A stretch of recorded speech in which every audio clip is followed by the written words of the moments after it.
Yo, what is up, guys? It's your boy back with another video. We are reacting to Craigslist Horror Story animated slash Mr. Nightmare, because it's like a fan that made an anime version of Craigslist Horror Story. So let's get into it. It was the summer of 2012. I have a late birthday, so I was still 15 when all my friends were 16. They all had jobs for the summer, but nobody would hire me because I was only 15. Okay. I started looking for off-the-books jobs on Craigslist. I found an ad titled, "Looking for House Cleaning Services, Paying $10 an Hour." The ad had two pictures of the house, one outside and one inside. It was a typical middle-class house. He lived in the next town over. The only way to contact him was by email, so I emailed him telling him I was only 15 years old and was willing to clean his house for $10 an hour. He responded in 10 minutes, telling me his work schedule and when he would need me to be available. I told him that was okay, and then he asked me if I had means of transportation to get there every day. I didn't even realize that my mom wouldn't be able to drive me every day. Oddly, he offered to give me a lift to and from every single day. He said he worked close, so coming home to give me a ride wouldn't be a problem. I agreed without even asking my mom, so the man asked for my address. I gave it to him, and he said he would be over at 8:30 a.m. on Monday to pick me up. Come Monday, I met him outside. He drove a black '05 Nissan Maxima. Okay. He himself had a black beard and a Mets hat on. He didn't seem dressed ready to go to work, but I didn't think much about that. He introduced himself as James, and then dropped me off and gave me the key. He told me to just straighten everything out and such. Then he drove off in a hurry.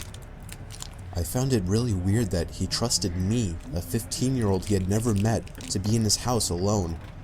His house wasn't even too messy. All I did was just fold some clothes, wash some dishes, and used a hand vacuum to clean some of the carpets. The only problem, it was extremely hot in the house, even hotter than outside. It seemed all the windows were sealed shut, and I didn't want to turn on the AC without permission. This went on for 6 hours before he came back, handed me $60, and dropped me off back home. He seemed extremely nice, and I felt I had lucked out finding that ad.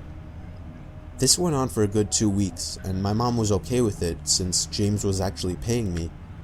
Then, one Friday night, I woke up feeling really thirsty, so I got up to get some water.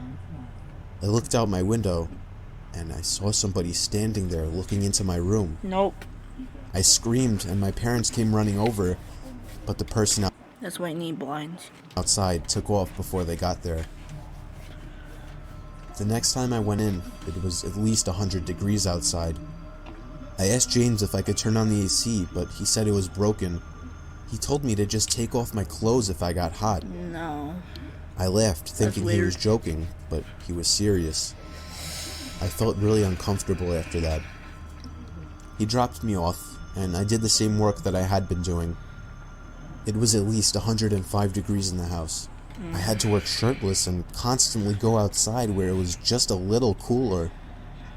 The day dragged on, but I just barely made it through. The next day, on the way to his house, James told me that he had the day off from work. He told me he would just help me out. I was not happy to hear this. I would rather just be alone in the house. He seemed to slowly follow me into whatever room I went to clean. That's weird. I eventually had to go to the bathroom, so I ran upstairs and made sure he wasn't following me. But in the bathroom, I made a shocking discovery. Up in the corner of the room, I found a small camera pointing from out of the wall, just barely. What the heck? Why would he have a camera? That is weird. Visible. Weird. I scanned the room for more, and sure enough, there was one in the bottom corner as well. Nope. I started searching the whole bathroom for more cameras. I checked under the sink, but what I found was much worse. There were 2 huge stacks of VHS tapes, each one with a sticky note attached with someone's name on it. Oh. The one on the top was my name. I almost threw up then and there. I had to find a way to get home safely. James then knocked on the door, asking if I was alright. I said I wasn't feeling good, and asked if he could drive me home. He said okay.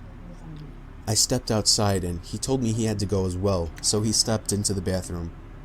For the first half of the car ride, he didn't say anything to me, and the road he was taking me on wasn't familiar. In fact, I noticed that the direction we were heading in was the complete opposite of my house. No. Where are we going? I asked. He looked at me and said, "What were you doing in the bathroom?" I started to panic. I didn't answer, so he asked again in a much angrier voice. We were stopped at a traffic light, so I took that opportunity to unlock the door and escape the car. I ran away from sight before calling my mom, crying into the phone, telling her to pick me up. She came over as soon as possible.